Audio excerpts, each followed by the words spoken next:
News reporting, Nerry, Camille, Grace, Judylyn, Aldrin, Francis, Georgette. Magandang buhay! Ako nga pala si Nerry C Nadal. Hola a todos, mi nombre es Camille Sanchez. 안녕하세요. 저는 Grace 입니다. Bonjour! Je m'appelle Judylyn Omagtang. Magandang buhay! Ako si Aldrin A. Santos. Sawadee ka, Dichenchi Merwin Sabado ka. Good day everyone, my name is Georgette Reyes.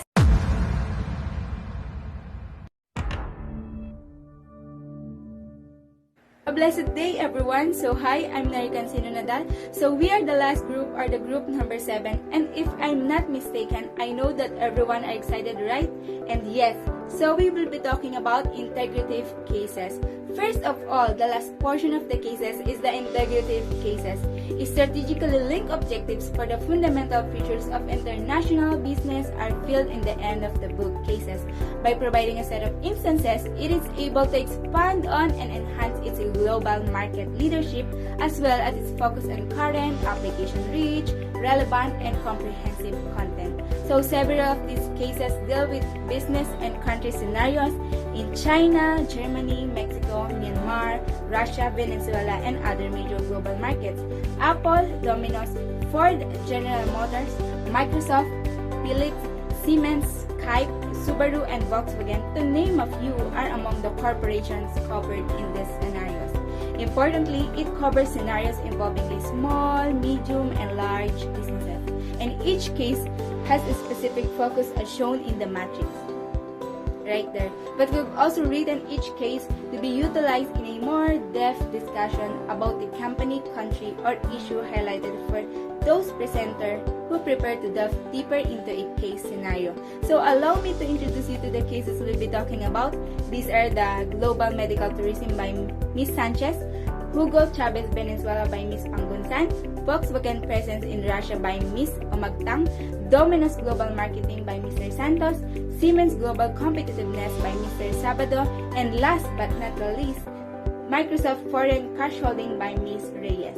And now, let me give a moment to Ms. Sanchez to present her report. Thank you and God bless. Thank you, Ms. Nadal.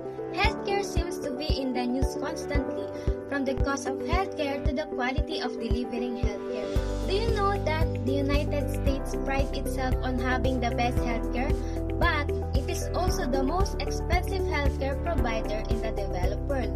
The United States spends roughly $10,000 per person annually for healthcare, while Switzerland, as the second highest spending country, allocates just $6,000 annually. So back to the topic. What is global medical tourism? From the word itself, global medical tourism refers to the practice of traveling to different countries in order to obtain healthcare facilities. It is also refers to the practice of healthcare service providers traveling worldwide to deliver world-class healthcare facilities. Most of the developed nations attract patients because of cost benefits, whereas the developed nations attract patients who require complex surgeries or any kind of advanced medical treatment. Global medical tourism market is huge and growing. Emerging market economies with good supply of medical equipment and medical facilities at low cost, along with tourism sites, are poised to take advantage of the medical tourism market trend. Good public policies are needed to help make it happen. So how large the medical tourism market?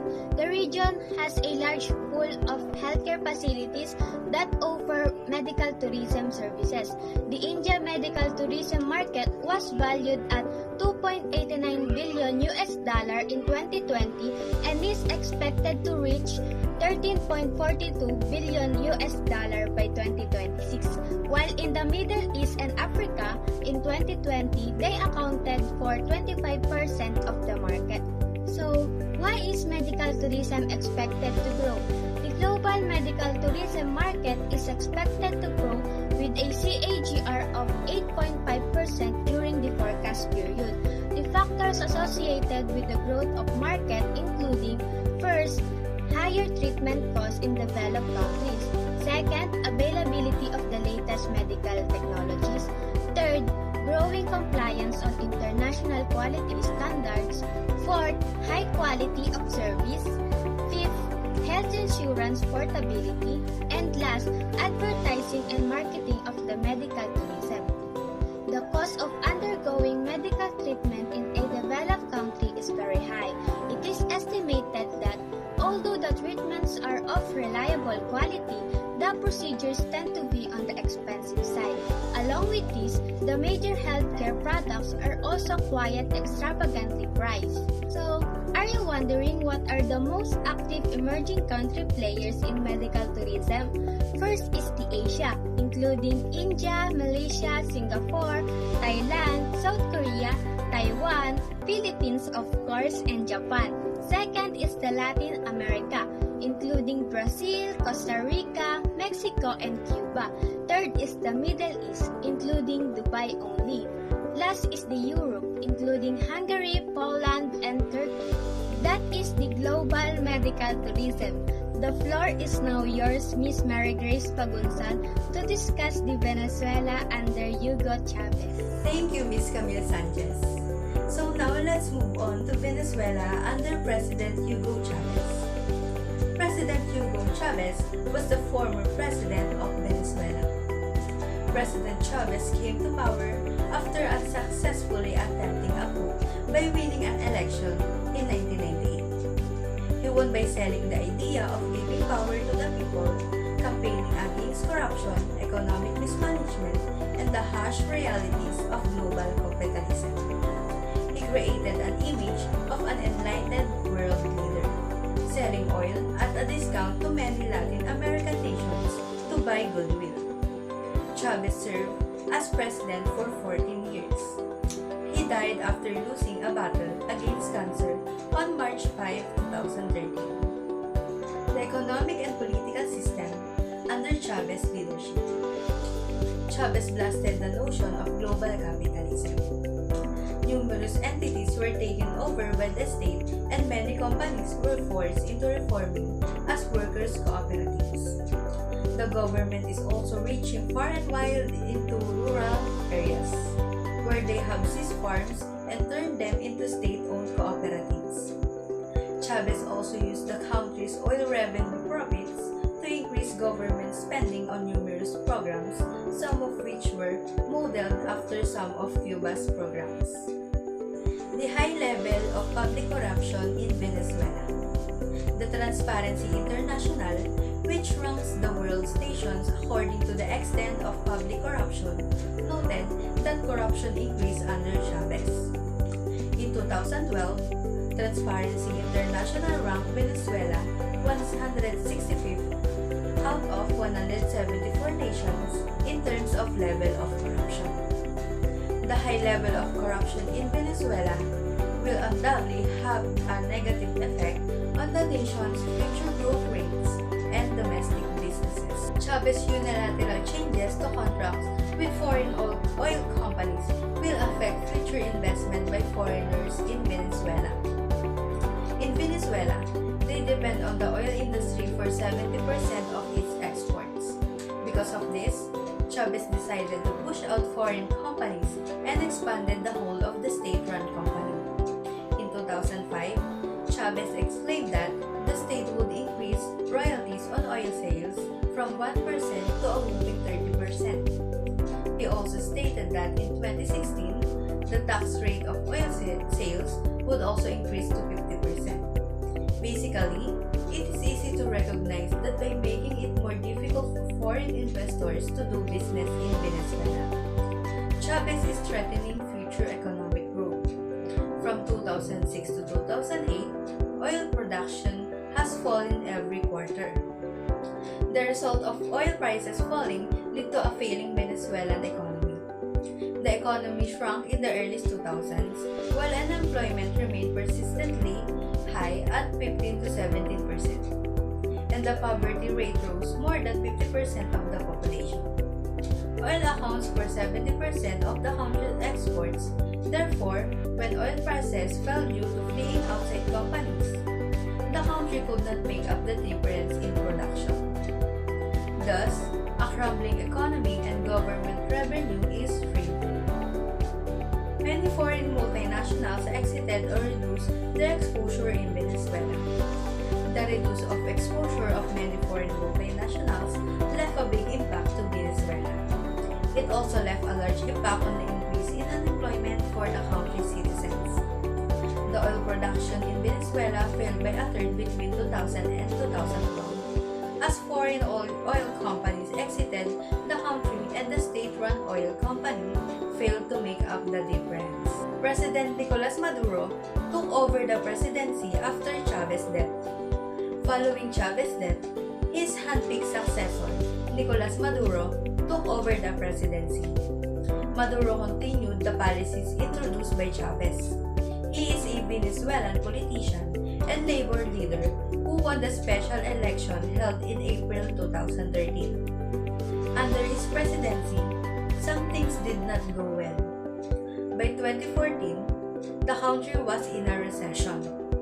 The economy contracted by 4% that year, while inflation surged to around 65%. The situation continued to deteriorate in 2015 and 2016. Venezuela's economy appeared to be on the brink of total collapse. Since the fall of international oil prices, Venezuela has taken a significant for the worse. An estimated 75% of Venezuelans lose weight, averaging 8.7 kg per person because of scarcity of food. Unemployment was also rising. Inflation surged and was running at around 28% per annum between 2008 and 2012, one of the highest rates in the world. The poverty rate was back up over 30%. And that's all for my presentation. Now, let's move on to the next topic. It will be discussed by Miss Judylyn Omagtang. Thank you for introducing me, Miss Pagunsan. And now let's go on to Volkswagen in Russia. In the mid-2000s, Volkswagen announced that it would invest directly in automobile production in Russia. The decision to invest was driven by a number of factors. Russia's economy was growing rapidly at the time and living standards were rising. While the level of car ownership per capita was still low by European standards, this suggested that demand for cars would grow rapidly going forward. Indeed, forecasts predicted that by 2020, Russia would surpass Germany to become the largest car market in Europe. Moreover, Volkswagen global rivals, including most notably Toyota, General Motors, and Ford, were also investing in production facilities in Russia. So Volkswagen felt that it had to make direct investments in order to avoid being printed by its rivals. The Russian government also created incentives for car makers to invest directly in Russian production facilities, allowing them to avoid import tariffs and a punitive tax on imports of parts if they produce at least 25,000 cars in the country. In 2011, the government announced that it would keep tariffs on imported components at 0.3% if a foreign automaker built at least 300,000 in the country by 2020 and produced 60% of the value of the car locally. Spurred on by such incentive, in 2007, Volkswagen opened a plant in Kaluga, 160 miles southwest of Moscow, to build some of its Volkswagen and Skoda car brands. The plant was projected to have a peak capacity of 150,000 units a year and employ 3,000 people. Initially, all vehicles at the plant were assembled from semi-knockdown kits imported from Germany.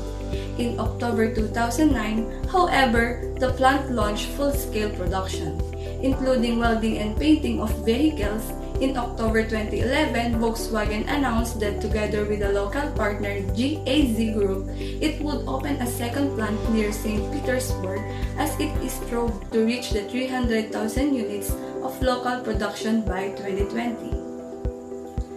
In 2013, Volkswagen made an additional investment in Kaluga when it pledged 300 million euros to build an engine plant near to its assembly operation. The engine plant opened in September 2015. All told, by this point, Volkswagen had invested more than $1 billion in production in Russia. General Motors and Toyota had also announced investments of more than $1 billion to boost Russian production up to 300,000 units by 2020. And Fiat had indicated that it would make investment to bring its Russian production up to 300,000 as well. In total, foreign car makers had invested more than $5 million in Russian assembly operation by 2014. Meanwhile, analysts continued to predict that the Russian car market will grow at a healthy pace and exceed that of Germany by 2020. In 2014, the market took a sharp turn for the worse. Russia is a major oil producer. Since the mid-2000s, much of the country's economic growth had been powered by high oil prices. In the second half of 2014, however, global oil prices started to fall rapidly as increased production in America and the weak demand in China conspired to create a global glut of oil. By 2016, oil prices had fallen 80% from their peak. To make matters worse, following hard on the heels of its hostile takeover of the Crimea region from Russia, had become embroiled in a smoldering civil war in eastern Ukraine. Western nations responded to what they perceived as Russian aggression by imposing sanctions on Russia. Hit by these twin blows, the Russian economy weakened significantly in 2014 and 2015, and the ruble declined, losing 50% of its value against the US dollar. Suddenly, the bright hopes that foreign automakers had for the Russian market seemed to be tarnished. Faced with falling demand, Volkswagen cut production at its Kaluga plant to 120,000 vehicles from a planned 150,000. With the new engine plant scheduled to come online and no resolution to Russia's crisis in sight, Volkswagen excess capacity problem may get worse. Looking forward, Volkswagen has to decide whether to keep investing in Russia in order to hit the magic 300,000 local output figure by 2020 or to pull back from a market whose future suddenly looks highly uncertain. At this point, it looks as if Volkswagen is staying the course. In late 2015, a Volkswagen board member noted that we need to continue to strengthen our partnership in Russia despite the current situation. For our next topic, it will be discussed by Aldrin Santos. Good afternoon, everyone. I am Aldrin A. Santos, and my report is all about Domino's global marketing. Domino's is known for being the first pizza delivery business in the United States. Tom Monaghan and his brother Jim launched the company in Ypsilanti, Michigan in 1960. In 1998, Domino's Pizza was sold to Bain Capital, and in 2004, it became public. Prior to that, Domino's opened its first international location in Winnipeg, Canada on May 12, 1983. Domino's Pizza also dropped the term pizza from its logo in 2012 to promote its non-pizza offerings. The restaurant's current menu includes a wide range of Italian-American entries, sides, and desserts. With the fast food business in the United States saturated and customer demand sluggish, Domino's has turned to other markets for growth. Almost all new store openings are now taking place outside of the United States. Domino's has around 14,000 locations globally, with approximately 5,300 in the United States, 950 in the United Kingdom, 1,100 in India, 400 in Canada, and the remainder distributed throughout 80 countries. Domino's even established its first restaurant in Milan, Italy, the birthplace of pizza, on October 5, 2015. Patrick Doyle, Domino's president and CEO, remarked, "I am beyond pleased to celebrate this significant milestone for Domino's." Domino's achieved $5.6 billion in global digital sales last year. Customers can order via phone, iPad, TV, Amazon Echo, Apple Watch, Android Wear, Pebble smartwatch, and voice commands. Domino's has about 14,000 stores worldwide with about 5,300 in United States. Domino's has better captured, integrated, and established an edge in today's social media landscape than its competitors. Domino's is also vying for the #1 pizza title in the United States, which is currently held by Pizza Hut, with Papa John's in the 3rd place. It's considered upmarket dining in Japan, which is reflected in the menu. In South Korea, Domino's developed its business in the same way that it did in Japan. The average Japanese pizza client eats it barely 4 times per year. Domino's has produced heart-shaped pizzas for Valentine's Day and Mother's Day to boost sales. Domino's has built a reputation for using high-quality ingredients and operating at a speed that promotes excellence. As a market leader or a strong follower, the company effectively captures the worldwide marketplace in its advertising efforts. Domino's is leaning heavily on television commercials. Thank you. Siemens and global competitiveness. Siemens Company, as one of the world's biggest producers of energy-efficient, resource-saving technologies, Siemens is a pioneer in infrastructures and energy solutions automations and software for industry, and is a leader in medical diagnosis. The German company Siemens is one of the world's great engineering conglomerates manufacturing everything from hearing aids to wind turbines. In 2007, Siemens hired Peter Luschers as CEO, replacing Klaus Kleinfeld, and gave him the task of trying to revitalize the organization. He was the first outsider to run Siemens since the company established in 1847. In 2007, Siemens had 475,000 employees and revenue of $72 billion, operated in more than 190 countries. Today, the company employs about 362,000 people with revenues of about $79 billion and covers a similar numbers of country markets. Siemens was organized into 12 operating groups, which were further divided into 70 business divisions. In 2008, Siemens CEO Gerhard Luschers changed the organizational structures to deal with the power and accountability issues. He consolidated operating groups into 3 main segments: industry, energy, and healthcare. He then organized the 190 country units into 17 regional clusters and gave them primary responsibility for developing a cost-efficient regional infrastructure. While not doing away with local responsiveness, he effectively reduced the power of country managers within the Siemens structures. Siemens CEO Werner Luschers has made significant changes to the way that the company is run, including the creation of a new management structures and replacement of half of the company's top 100 managers. He also took out 2 layers of top management that had operational accountability in all their company structures.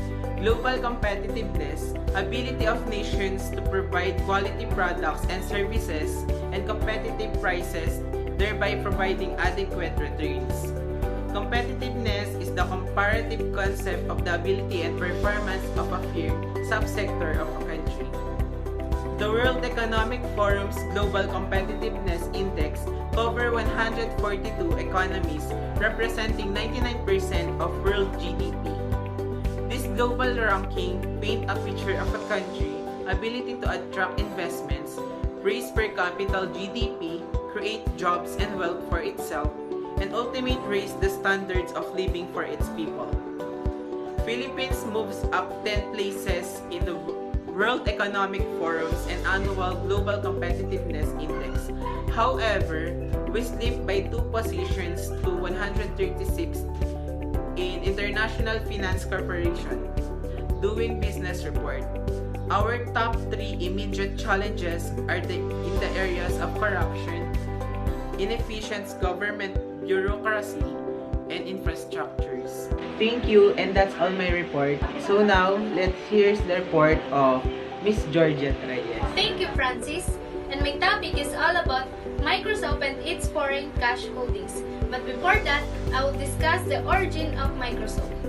On April 4, 1975, at a time when most Americans used typewriters, childhood friends Bill Gates and Paul Allen found Microsoft, a company that makes computer software.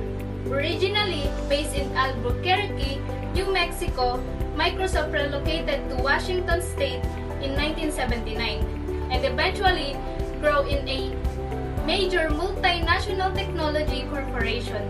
In 1987, the year after Microsoft went public, 31-year-old Bill Gates became the world's youngest billionaire. In 1985, Microsoft released a new operating system window with a graphical user interface that included drop-down menus, scroll bars, and other features. The following year, the company moved its headquarters to Redmond, Washington and went public at $21 share, raising $61 million. By the late 1980s, Microsoft had become the world's biggest personal computer software company, based on sales. In 1995, amid skyrocketing purchases of personal computers for home and office use, Windows 95 made its debut. It included such as innovation as the Start menu. TV commercials for Windows 95 featured the Rolling Stone singing Start Me Up, and 7 million copies of the new product were sold in the first 5 weeks. During the second half of 1990s, internet usage took off, and Microsoft introduced its web browser Internet Explorer in 1995. And here's my topic, Microsoft and its foreign cash holdings. When Microsoft announced that it would be purchasing the internet communications company Skype for $8.5 billion, less than a decade after its origin, many people in the technology industry took notice. When the deal was announced as an all-cash deal, shareholders and taxpayers in the United States also started wondering, why would Microsoft buy Skype using all cash, and where does Microsoft have such large cash reserves? But let's backtrack. Skype was founded in 2003 by Scandinavians Jan Spries from Denmark and Niklas Sandstrom from Sweden. The Skype software was created by Estonians Ati Heinla, Priit Kasesalu, and Jaan Tallinn. At this time, Skype is an instant messaging app that can manage both text messages and video chat services. Users may transmit both text and video messages, and they can exchange digital documents such as images, text, and video via the Skype software on a computer or app via gadgets. Skype also allows video conference call. After the sale, Skype was incorporated as a division of Microsoft. The acquisition was the largest in Microsoft history at that time. Skype had been purchased by eBay in 2015 for $3.1 billion, but eBay took $1.4 billion accounting charge in 2007 after the acquisition failed to realize hope synergies. In 2009, eBay sold a 70% stake in Skype to a group of investors led by the U.S. private equity from Silver Lake Partners. The sale to Silver Lake valued Skype at $2.75 billion. Many observers were surprised that only 18 months later, Microsoft was prepared to pay $8.5 billion. Microsoft's started goal was to integrate Skype's voice and video communication offerings into Microsoft's suite of products in the order of bolster sales of those products and make Microsoft more relevant in the age of digital devices. mobile communication, and cloud computing. Despite paying $8.5 billion for Skype, Microsoft's foreign cash hoard has continued to grow. Microsoft holds more than $100 billion in cash foreign subsidiaries, representing more than 90% of all the company's cash holdings. In its regulatory filings, the company noted that this cash would be subject to material repatriation tax effects if returned to the United States. That's all. Thank you.